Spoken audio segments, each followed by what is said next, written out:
Hello everyone, welcome to my channel के education. कैसे हैं आप सभी लोग? आई होप कि आप सभी लोग अच्छे होंगे। तो आज मैं आप लोगों को डीएलएड थर्ड सेमेस्टर का पेपर संस्कृत में, आप लोगों को पता था मैं आप लोगों को संस्कृत पेपर पढ़ा रही थी और उसमें मैंने आप लोगों को समास पढ़ाया था। समास में मैंने आपको बताया कि अव्ययी भाव समास क्या होता है। तो समास क्या होता है, मैंने आपको बताया कि दो या दो से अधिक पदों के योग को हम समास कहते हैं। समास जो होता है वो क्या होता है, समास हमेशा पदों में होता है, ठीक है। इसके साथ साथ मैंने आपको बताया कि समास विग्रह में विग्रह क्या होता है। तो दो या दो से अधिक पदों के अलगाव को हम विग्रह कहते हैं, दो या दो से अधिक पदों के योग को हम समास कहते हैं, दो या दो से अधिक पदों के अलगाव को हम विग्रह कहते हैं। फिर मैंने आपको समास के भेद के बारे में बताया था कि समास के भेद 6 प्रकार के होते हैं। पहला है अव्ययी भाव समास, दूसरा है तत्पुरुष समास, तीसरा है द्वंद्व समास, द्विगु समास, बहुब्रीहि समास और कर्मधारय समास। तो कल मैंने आपको कर्मधारय समास के बारे में आपको अव्ययी भाव समास के बारे में बताया था। आज आपका सेकंड है तत्पुरुष समास। समास भी आपका एक बहुत ही महत्वपूर्ण चैप्टर है, बहुत ही इजी भी है, इतना टफ नहीं है। एक बार आप समझ जाओगे सारी चीज़ें आपको क्लियर हो जाएंगी। आपको क्या होता है, इसमें सिर्फ सूत्र याद करने होते हैं। अगर आपको सूत्र याद हैं, संस्कृत का जो खेल है वो यही है, सूत्र याद करना। अगर संस्कृत में आपको सभी सूत्र याद हो गए तो समझ लीजिए आपकी संस्कृत एकदम बढ़िया है। संस्कृत बहुत ही आसान होती है, बहुत टफ नहीं होती है। सिर्फ और सिर्फ यहाँ पर खेल सूत्र का होता है। जैसे कि मैंने आपको पहली क्लास में भी बताया था कि अगर आपको सारे सूत्र याद हो गए, और सूत्र याद करने का तरीका क्या है, जैसे ही आप चीज़ें पढ़ रहे हो, जैसे मैं समास पढ़ा रही हूँ, आप उसको मल्टीपल रिविज़न करते रहो। सबसे पहले तो मैं पढ़ा रही हूँ, आप सबसे पहले क्लास को ध्यानपूर्वक सुनिए, एकदम बिना टेंशन के, एकदम फ्री माइंड से आप पहले क्लास को, पूरी क्लास को ध्यानपूर्वक सुनिए, समझिए, उसके बाद उसकी प्रैक्टिस कीजिए, ठीक है। तो चलिए हम इसी तरीके से आज तत्पुरुष समास को आपको समझाते हैं और जल्दी से आप लोग एकदम ध्यानपूर्वक, बिना स्किप किए वीडियो को, बिना रोके हुए वीडियो को आप ध्यानपूर्वक सुनते रहिए। देखिए आपको सारी चीज़ें बहुत अच्छे से समझ में आ जाएंगी। तत्पुरुष समास भी बहुत ही आसान है, बहुत टफ नहीं है। तो अगर आप चैनल पर पहली बार आए हो तो चैनल को सब्सक्राइब कर लो, साइड में बेल आइकन है उसको प्रेस कर लो, ताकि जब भी मैं वीडियो अपलोड करूँ या लाइव क्लासेस लूँ तो आपको उसका नोटिफिकेशन सबसे पहले मिले। इसके साथ साथ आप मेरे टेलीग्राम चैनल को ज़रूर ज्वाइन कर लीजिए, क्योंकि क्या होता है, कभी कभी मैं क्लासेस एकदम टाइम पर नहीं ले पाती हूँ। मान लो आपकी 7 बजे की डेली क्लास होती है तो कभी मैंने 11 बजे ले ली, कभी मैंने सुबह के 11 बजे ले ली, कभी मैंने 2 बजे दोपहर में ले ली है ना। तो इस तरीके से होता है। तो उससे आपको टेलीग्राम पे आपको टाइमिंग पता चल जाएगी कि किस समय आपकी क्लास होने वाली है। तो इसीलिए आप मेरे टेलीग्राम चैनल को ज़रूर ज्वाइन कर लीजिए, ठीक है। एंड में मैं आपको बताऊंगी कि बहुत से लोग नोट्स लेना चाहते थे, तो उनको कब नोट्स प्रोवाइड करूंगी, कब नोट्स मिलेंगे, वो सारी चीज़ें एंड में बताऊंगी क्लास के ओवर होने के बाद। तो हम बात करते हैं आज तत्पुरुष समास की, जो हमारा सेकेंड समास है। अव्ययी भाव समास मैंने कल पढ़ लिया था। तत्पुरुष समास का सूत्र क्या है, प्रायेण उत्तर प्रधानो पुरुषा, उत्तर पद प्रधानो तत्पुरुषा। क्या सूत्र है इसका, प्रायेण उत्तर पद प्रधानो तत्पुरुषा। यानी इसका कहने का मतलब ये है, प्रायेण उत्तर पद यानी कि प्राय जिसमें उत्तर पद क्या होता है, प्रधानो यानी प्रधान होता है, ठीक है। जिसमें उत्तर पद क्या होता है, प्रधान होता है, उसे हम तत्पुरुष समास कहते हैं, ठीक है। जिसमें उत्तर पद क्या होता है, प्रधान हो, उसे हम तत्पुरुष समास कहते हैं। तत्पुरुष समास के भी भेद होते हैं, इनके 2 भेद होते हैं। एक आपका होता है समानाधिकरण तत्पुरुष समास, दूसरा होता है व्याधिकरण तत्पुरुष समास, ठीक है। तो समानाधिकरण तत्पुरुष समास क्या होता है, हम इसके बारे में पढ़ते हैं। तो समानाधिकरण तत्पुरुष समास जो होता है, समानाधिकरण तत्पुरुष समास ये एक कर्मधार का क्या होता है, ये कर्मधार समास भी इसको कहा जाता है, ठीक है। क्योंकि जो समानाधिकरण तत्पुरुष समास है वो भेद है किसका, कर्मधार का, और कर्मधार का भेद द्विगु समास होता है, ठीक है।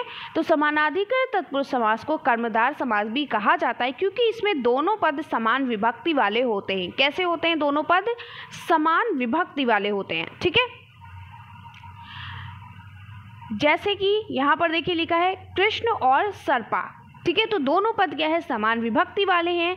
इसमें विशेषण, विशेष तथा उपमान और उपमेय होते हैं। जैसे कहा अभी मैंने कहा कृष्ण सर्पा, यानी कृष्ण कैसे हैं, सर्प कैसा है, काला है, ठीक है। यहाँ पर कृष्ण मतलब काला की बात की गई है, सांप कैसा है, काला है। तो यहाँ पर कहा है तो सांप की विशेषता क्या है कि वो काला है, तो इसलिए यहाँ पर विशेष और विशेष या उपमेय, उपमान और उपमेय की बात यहाँ पर की गई है।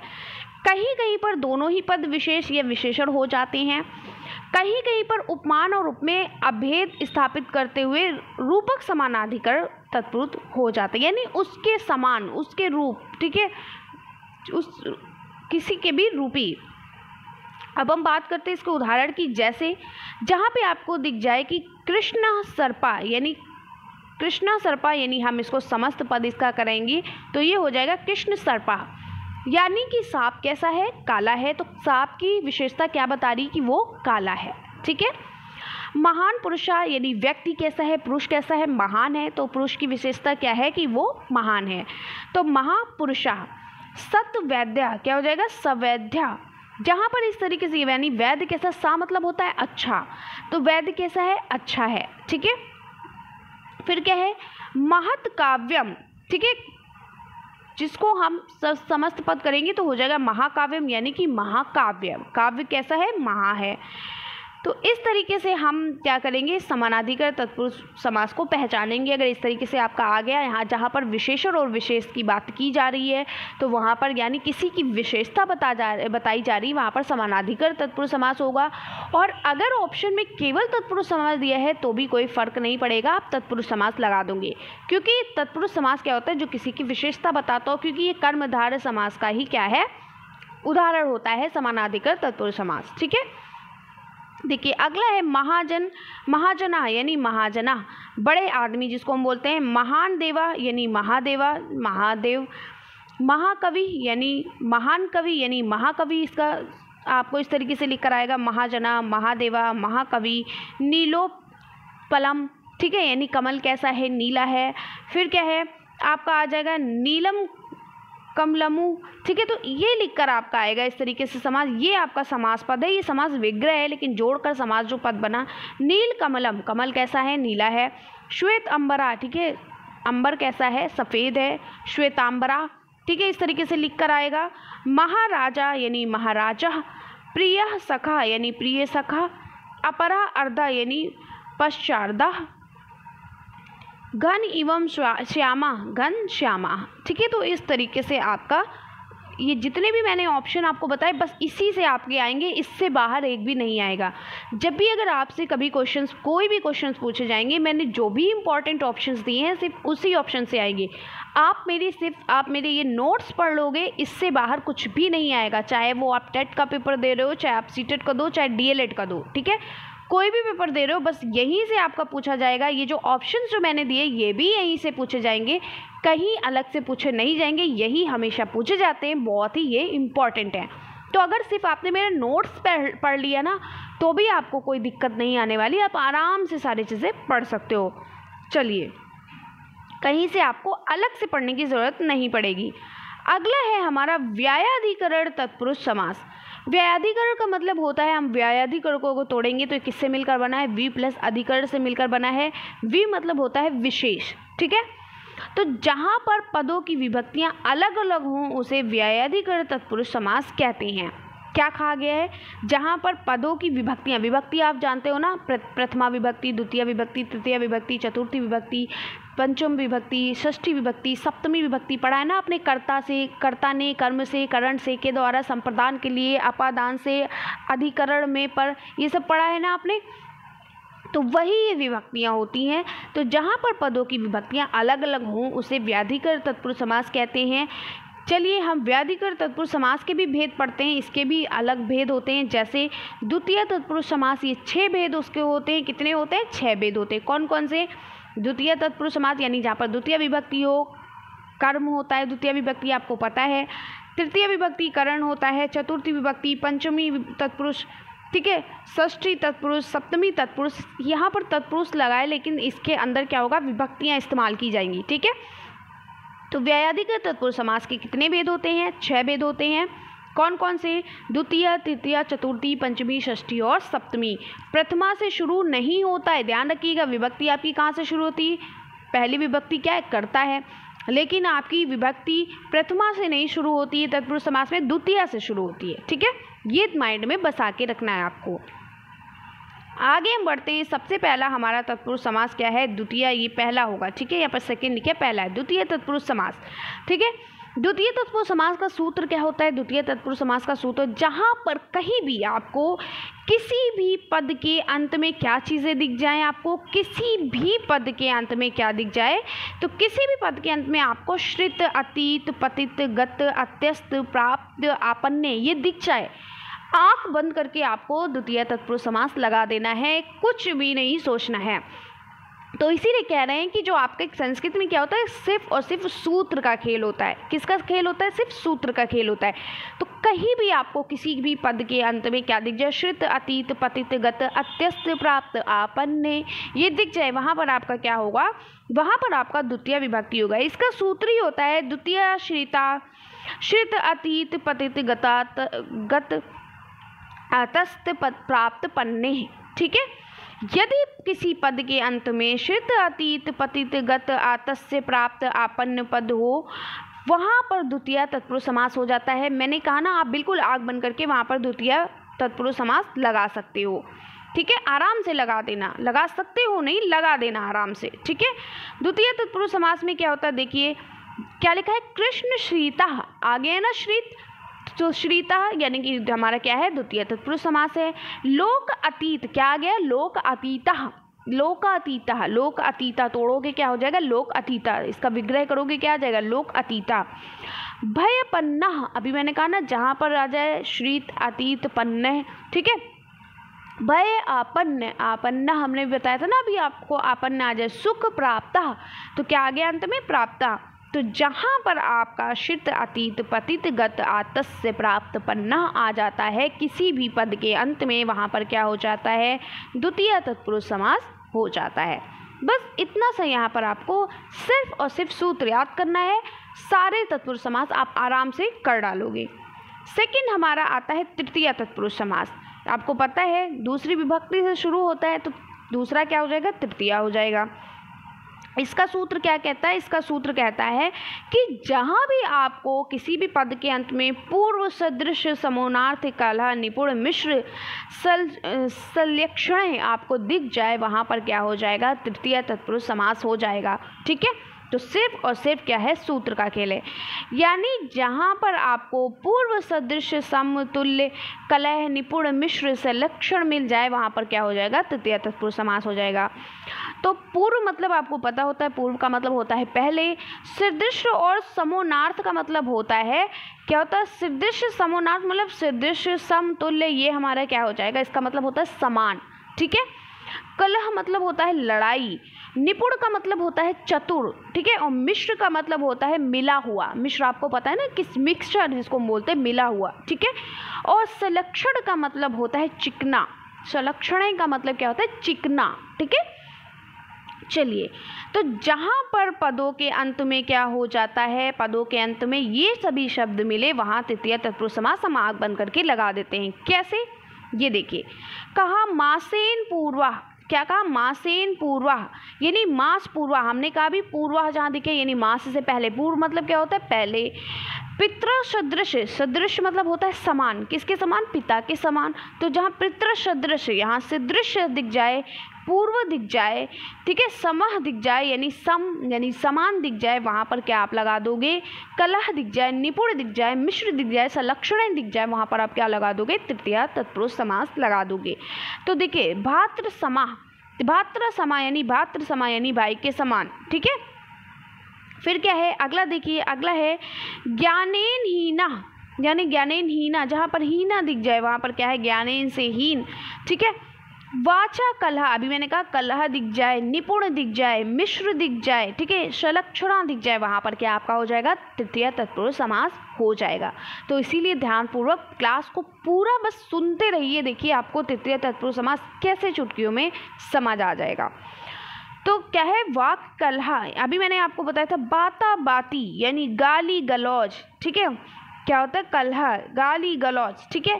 फिर क्या, आचार निपुणान, आचार से निपुण, निपुण मतलब होता है चतुर। गुड़ मिश्रा यानी गुड़ से मिला हुआ, मिला हुआ, मिश्र मतलब होता है मिला हुआ, अभी मैंने आपको बताया था मिक्सचर होता है। संलक्षण मतलब होता है चिकना, आचार संलक्षणा, आचार में सहज।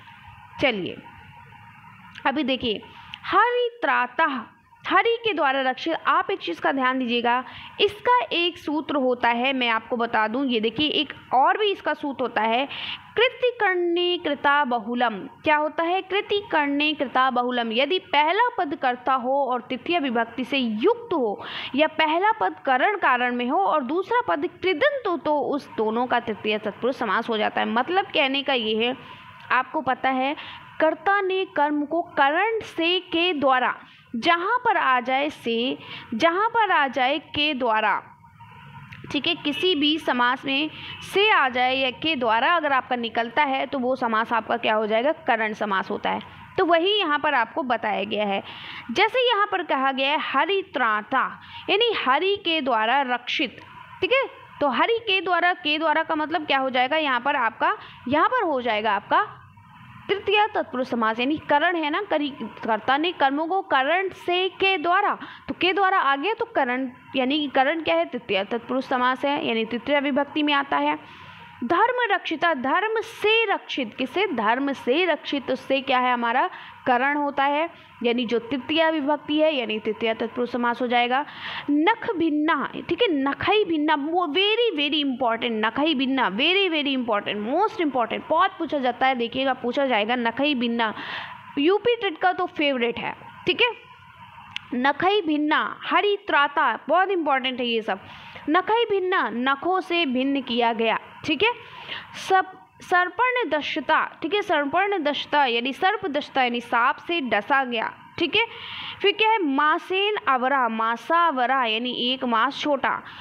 मात्रा सदृश, वेरी वेरी इंपॉर्टेंट, मातृ सदृशा यानी माता के समान। पितृ सदृशा, पिता के समान, बहुत पूछा जाता है, ठीक है। जहाँ पर के समान आ जाए, अभी मैंने आपको बताया पूर्व सदृश, ठीक है। फिर क्या है? समानार्थक, पूर्व सदृश, समतुल्य, कलह, निपुण, मिश्र, सलक्षणा जहाँ आ जाए वहाँ पर क्या होगा? तृतीय तत्पुरुष समास होगा। तो यहाँ पर मैंने अभी आपको सूत्र बताया था ना, कृत्य करणे कृता बहुलम, यदि पहला पद कर्ता हो और तृतीय विभक्ति से युक्त हो, या पहला पद करण कारण में हो, कारक में हो और दूसरा पद कृदंत, तो इन दोनों का तृतीय तत्पुरुष समास होता है। जैसे भी मैंने आपको बताया, नखई भिन्ना, हरित्राता, वेरी वेरी इंपॉर्टेंट है। और बस आपको इतना याद कर लीजिए, नखई भिन्ना और हरित्राता जहाँ दिख जाए वहाँ पर क्या होगा? तृतीय तत्पुरुष समास हो जाएगा, ठीक है। चलिए, क्यों होता है मैंने अभी आपको बताया कि कर्ता ने कर्म को करण में क्या आता है? करण में आता है से, आता है करण में, और के द्वारा आता है, इसलिए यहाँ पर तृतीय तत्पुरुष समास हो जाएगा, ठीक है। चलिए आगे बढ़ते हैं। अगला है आपका चतुर्थी तत्पुरुष समास। चतुर्थी तत्पुरुष समास में हम देखते हैं, आपको पता है चतुर्थी तत्पुरुष समास क्या होता है? चतुर्थी तदर्थार्थ बलि हित सुख रक्षितय, यानी कि यहाँ पर कहा गया है कि चतुर्थी के अर्थ में किसी की पद के अंत में क्या आ जाए? किसी भी पद के अंत में आपका बलि आ जाए, हित आ जाए, सुख आ जाए, रक्षित आ जाए, उस पद में क्या होगा? आपका चतुर्थी तत्पुरुष समास होगा। तो इसलिए कहते हैं ना कि संस्कृत में क्या सिर्फ किसका खेल है? संस्कृत में सिर्फ आपका सूत्रों का खेल है। तो क्या आ जाए जहाँ पर? यानी कि चतुर्थी तत्पुरुष समास में चतुर्थी तथार्थ बलि, यानी चतुर्थी के अर्थ में ये कहा गया है कि जिस पद के अंत में बलि हित सुख रक्षित आ जाए वहाँ पर क्या हो जाएगा? चतुर्थी तत्पुरुष समास माना जाता है, तो चतुर्थी तत्पुरुष समास हो जाता है। उदाहरण देखिए, और आपको बता दूं सारे उदाहरण यहीं से आएंगे, कहीं से अलग नहीं आएगा। आप सिर्फ मेरे नोट्स पढ़ लीजिए, सिर्फ आप वीडियो को देख लीजिए, सिर्फ आप नोट्स को पढ़ लीजिए। कहीं से भी अलग आपको, ना ही राजन श्री से, ना ही पवन श्री से, ना ही किसी गाइड से, ना ही किसी अलग आपको किसी वीडियो से, कहीं से भी आपको कोई उदाहरण भी पढ़ने की ज़रूरत नहीं है, क्योंकि जितने भी इम्पॉर्टेंट उदाहरण और जितने भी पूछे जाते हैं वो सब मैंने यहाँ पर ला दिए, ठीक है। देखिए, यूपाय दारू यानी यूप दारू, यूप के लिए लकड़ी, ठीक, किसके लिए लकड़ी? यूप के लिए लकड़ी। रंधनाय स्थाली, रंधनाय स्थली रांधने के लिए थाली, ठीक है। भूताय बलि, देखिए बलि आ गया ना, भूत बलि यानी जीव के लिए बलि, ठीक है। गवे हितम, जहाँ पर बलि आ जाए, जहाँ पर हित आ जाए, जहाँ पर सुख आ जाए, जहाँ पर रक्षित आ जाए, तो देखिए हितम आ गया, सुख आ गया, रक्षित आ गया, तो वहाँ पर क्या हो गया? चतुर्थी तत्पुरुष समास होगा। तो गोहितम गाय के लिए भलाई, पितृ सुखम यानी पितृ सुखम पिता के लिए सुख, गवे रक्षित यानी गोरक्षितम यानी गाय के लिए रखा गया, द्विजाय सूपम द्विजार्थ सूपा यानी द्विज के लिए दाल, ठीक है। ये आपका चतुर्थी तत्पुरुष समास हो गया।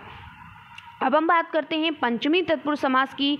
तो इस समास में पहला पद क्या होता है? पंचम होता है। जैसे आपने पढ़ा द्वितीय में पहला पद द्वितीय होता है, तृतीय में पहला पद तृतीय होता है, चतुर्थी में पहला पद चतुर्थ होता है, इसलिए इसमें पहला पद पंचम होता है।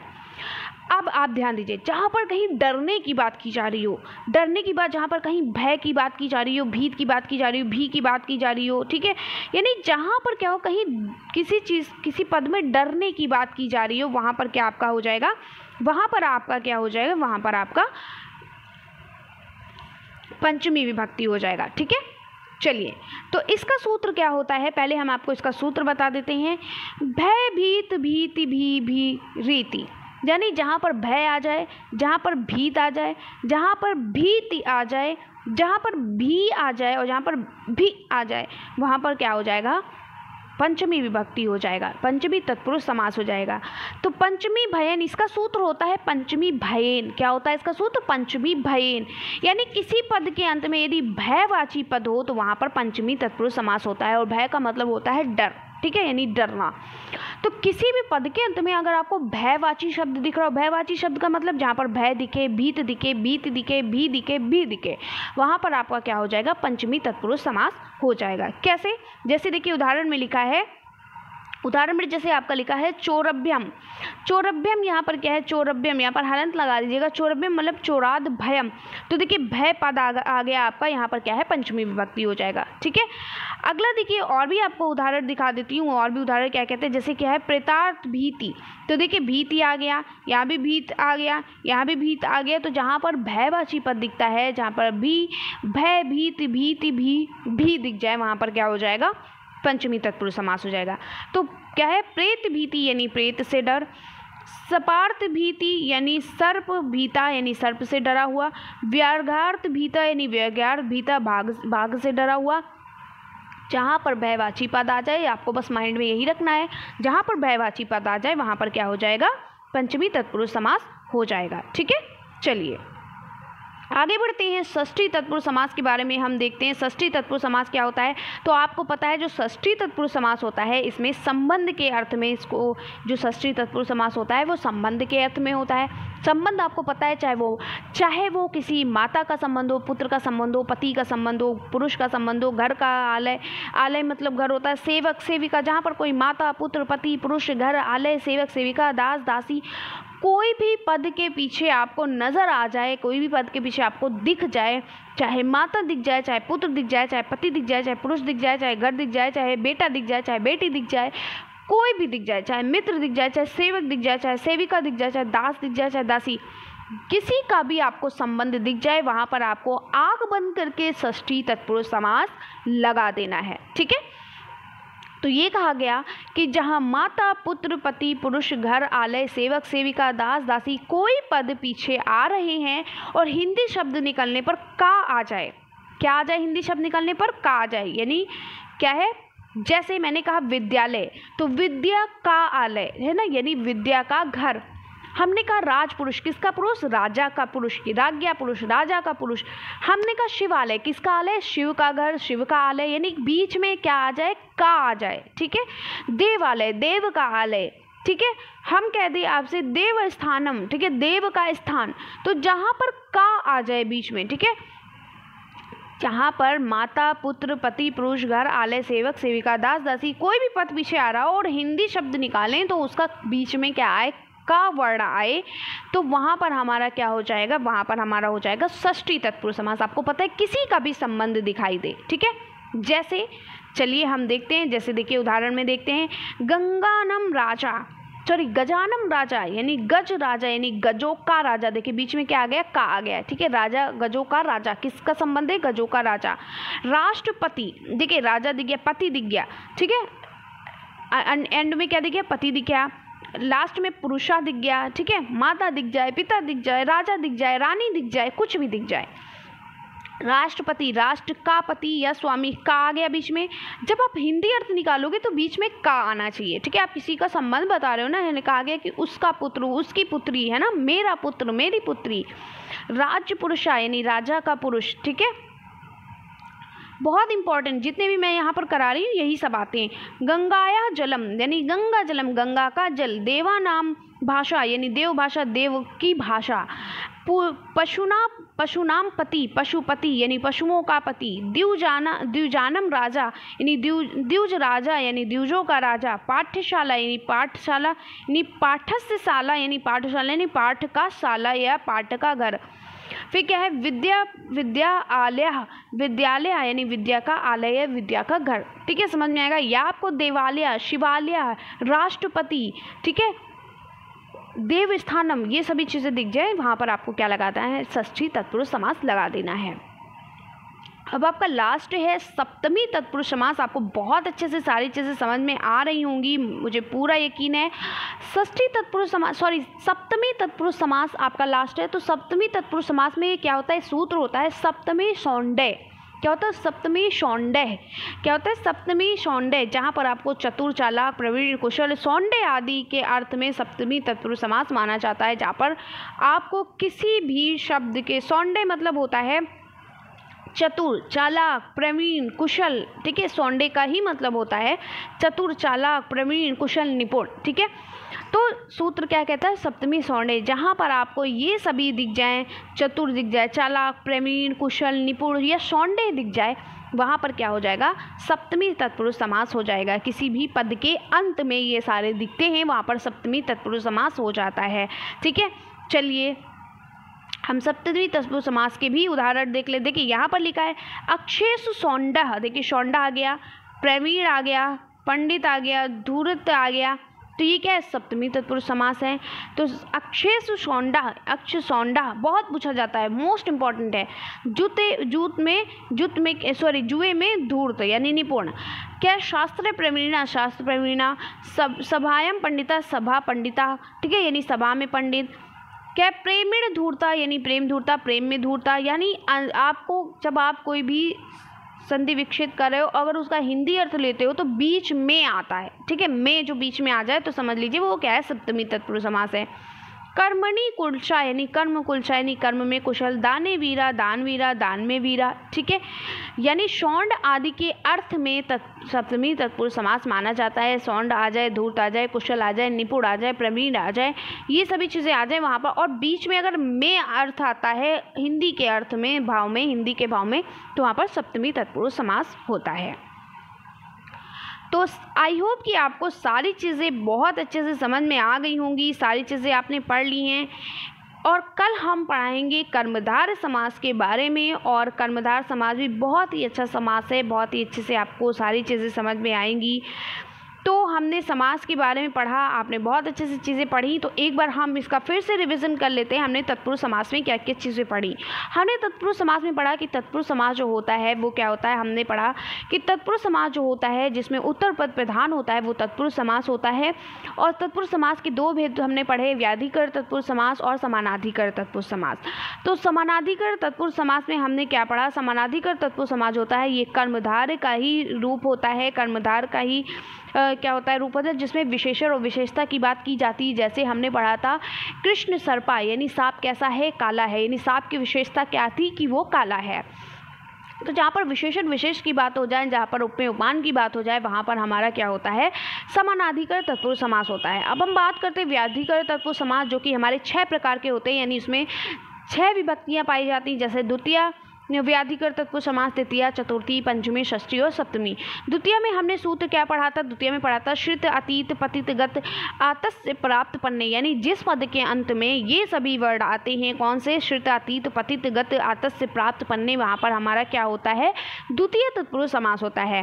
फिर हमने पढ़ा तृतीय तत्पुरुष समास। तृतीय तत्पुरुष समास जिस पद के अंत में पूर्व, सदृश, सम, तुल्य, कलह, निपुण, मिश्र, सलक्षण आ जाता है, वहाँ पर हमारा क्या होता है, तृतीय तत्पुरुष समास होता है। और हमने तृतीय तत्पुरुष समास में पढ़ा जहाँ पर किसी भी आपके, जैसे हमने पढ़ा हरित्राता और नखई भिन्ना, 2 हमने शब्द पढ़े थे, हरित्राता और नखई भिन्ना, जो कि बहुत इंपॉर्टेंट है। हरित्राता, नखई भिन्ना, ठीक है, नखई से भिन्न हरित्राता, ठीक है, जहाँ पर से और के द्वारा आता है वहाँ पर हमारा क्या होता है, हमारा तृतीय तत्पुरुष समास होता है।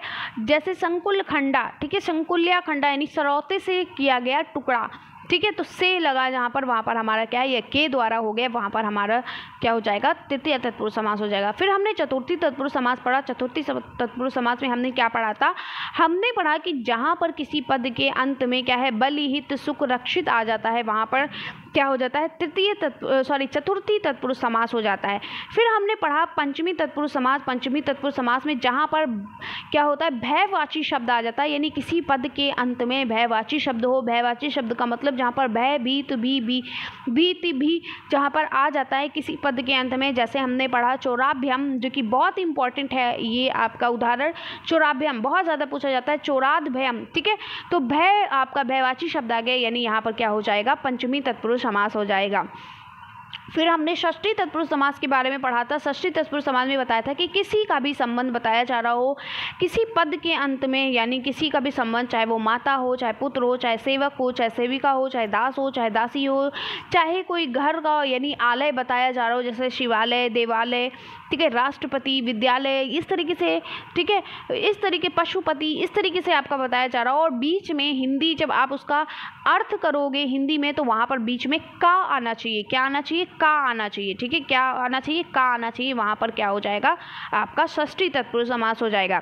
फिर हमने पढ़ा सप्तमी तत्पुरुष समास, जिसका सूत्र है सप्तमी शौंडे, और शौंडे का मतलब होता है चतुर, चालाक, प्रवीण, कुशल, निपुण, ठीक है। तो चतुर, चालाक, प्रवीण, कुशल, निपुण अगर ये आपके अंत में आ रहा है तो वहाँ पर क्या हो जाएगा, सप्तमी तत्पुरुष समास हो जाएगा। जैसे कि यहाँ पर देखिए आया है कुशल, प्रवीण, ठीक है, निपुण, शौंडे, ये सभी आता है, तो वहाँ पर आपका क्या हो जाएगा, सप्तमी तत्पुरुष समास हो जाता है।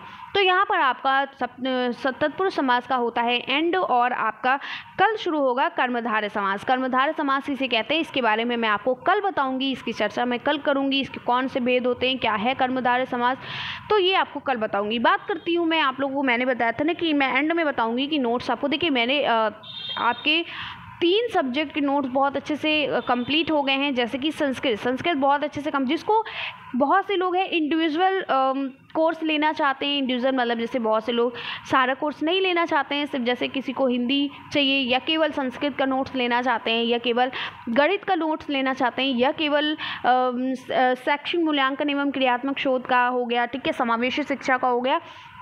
तो इस तरीके से नोट्स खरीदना चाहते हैं तो उनको इंडिविजुअल नोट्स भी मिल जाएंगे। बहुत से लोग एक साथ नोट्स खरीदना चाहते हैं तो उनको एक साथ नोट्स मिल जाएगा। देखिए नोट्स मैं धीरे धीरे तैयार करती रहूँगी। आप सोचें एक साथ, अगर आप एक साथ भी नोट्स खरीद रहे हो तो ये रहता है कि मैं एक साथ सारे सब्जेक्ट प्रोवाइड नहीं कर पाऊँगी, मुझे बिल्कुल भी टाइम नहीं मिल पाता है, थोड़ा सा फैमिली से इश्यूज़ हैं, थोड़ा सा घर की भी बहुत ज़्यादा प्रॉब्लम है। आप देखते होंगे मैं डेली क्लासेस नहीं ले पा रही हूँ, जबकि मुझे डेली क्लासेस लेना चाहिए, लेकिन मैं नहीं ले पा रही हूँ। बहुत कोशिश करती हूँ पर नहीं ले पाती हूँ, क्योंकि भी मुझे थोड़ा बहुत टाइम मिलता है अगर, तो उसमें मुझे क्लासेस भी लेनी, नोट्स भी तैयार करना रहता है। नोट्स मैं अपने हाथ से खुद तैयार करती हूँ, और क्योंकि मैं जब नोट्स तैयार करती हूँ, मैं इसलिए नोट्स खुद से तैयार करती हूँ, खुद से मैं अपने ही हाथों से टाइपिंग करती हूँ, खुद ही सारे चीज़ें करती हूँ, क्योंकि मुझे मैं चाहूँ तो किसी से भी नोट्स टाइप करवा सकती हूँ, लेकिन मुझे भरोसा नहीं, क्योंकि क्या हो सकता है कभी कभी ऐसी चीज़ आती है कि मुझे कुछ ऐड करना होता है, उसमें कुछ अच्छा ऐड करना होता है ना, थोड़ा सा अलग थोड़ा ऐड करना होता है। अब जैसे मैंने यहाँ पर आपको ये जितने भी आपके उदाहरण दिए ना, ये मैंने बहुत अच्छे से सारी चीज़ें देख करके प्रीवियस ईयर क्वेश्चन पेपर को चेक करके, उसके बाद मैंने बहुत इंपॉर्टेंट आपको बता दूँ, ये जो मैंने जो उदाहरण दिए ना, प्रीवियस ईयर क्वेश्चन पेपर को चेक करके, यहाँ तक कि यूपी टेट सी टेट के भी प्रीवियस ईयर क्वेश्चन पेपर को चेक करके मैंने यहाँ पर दिए हुए हैं कि अगर आप मेरे ये नोट्स खरीदो तो आपके टेट और सीटेट में भी काम आए। इस तरीके से मैंने सारे नोट्स तैयार किए हैं, ठीक है। तो इसीलिए मुझे टाइम लग रहा है। मैं चाहती तो उठा देती कि कहीं से भी नोट्स छाप के आपको दे सकती थी, लेकिन नहीं, बिल्कुल अलग तरीके से सारे नोट्स मैंने बनाए हैं। आप जा करके अपनी राजन और पवन सीरीज़ देखिएगा। बहुत से लोग कमेंट्स करते हैं ना कि राजन सीरीज़, पवन सीरीज़ के नोट्स मैम लोग छाप देती हैं। आप मेरे संस्कृत के नोट्स देखिए जाके, किसी भी सब्जेक्ट के नोट्स देखिए जा करके, आपको राजन सीरीज़ और पवन सीरीज़ से छपे नहीं मिलेंगे, ठीक है, एकदम अलग होते हैं मेरे नोट्स। अभी आप संस्कृत पढ़ रहे हो, आपको खुद ही पता चल गया होगा कि एकदम अलग है। आप राजन सीरीज, पवन सीरीज में देखिए, थोड़ा सा बताया गया है, मैंने हर चीज़ को डिटेल में बताया है, हर चीज़ के सूत्र डिटेल में बताए हैं, हर चीज़ के उदाहरण भी भर भर के दिए हैं, ठीक है। तो मेरे नोट्स अलग हैं। तो अगर आप पूरे नोट्स परचेस करना भी चाहते हो तो जैसे जैसे मेरे नोट्स तैयार होते रहेंगे वैसे वैसे मैं आपको नोट्स प्रोवाइड करती रहूँगी। और मैं आपको नोट्स जो है वो आपको 5 तारीख को दे दूँगी, ठीक है, 5 को दे दूँगी, लेकिन सारे सब्जेक्ट के नहीं मिलेंगे। एक साथ आप लेना चाहते हो मिलेंगे आपको, लेकिन जैसे मान लो 3 सब्जेक्ट मेरे तैयार हो गए तो मैंने आपको तीनों की क्या दे दी, PDF दे दी, ठीक है, तीनों की PDF दे दूँगी एक साथ। और फिर जैसे जैसे मेरे और भी सब्जेक्ट तैयार होते रहेंगे वो आपको सेंड करती रहूँगी आपको नोट्स, ठीक है। इस तरीके से आपको मिलेंगे। अगर आप इस तरीके से लेना चाहते हो तो अभी मैं आपको नोट्स 5 तारीख से देना प्रोवाइड कर दूँगी।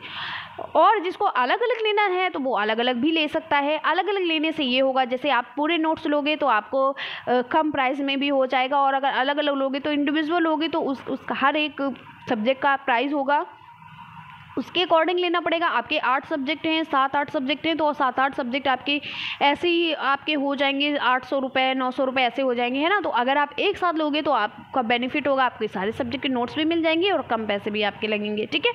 तो आपको कैसे परचेस करना है, और मान लो आप सिर्फ 1 ही 2 सब्जेक्ट लेना चाहते हो तो आप इंडिविजुअल भी खरीद सकते हो, कोई प्रॉब्लम नहीं है। तो आपको इस तरीके से आप नोट्स ले सकते हो। नोट्स कितने का है, कैसा है, मतलब कितने का मिलेगा, क्या है, वो आपको मैं टेलीग्राम के थ्रू ही बताऊंगी, यहाँ पे नहीं बताऊंगी, ठीक है।